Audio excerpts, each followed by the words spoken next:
জয় নিতাই, রাধে রাধে। চলে এসেছি আজকে দ্বাদশী রেসিপি নিয়ে। মূলো ভাজা। যে মূলোটা আছে এমনভাবে কেচেছি, এই যে মূলোর এই চালের গুঁড়ো দিয়ে মূলার পকোড়া করেছি, মূলার চপ।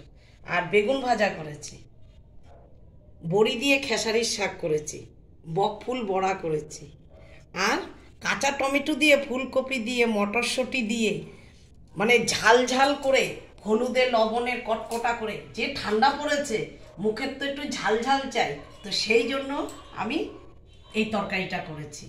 আর তার সাথে গন্ধরাজ লেবু রেখেছি, বড়ি দিয়ে বানিয়েছি শাক, খেসারির শাক। এ পাওয়া যায় না, কিন্তু খেসারির শাকটা পেয়েছি, খেসারির শাকটা বানিয়েছি। তবে আমার এই যে থাল রেসিপিটা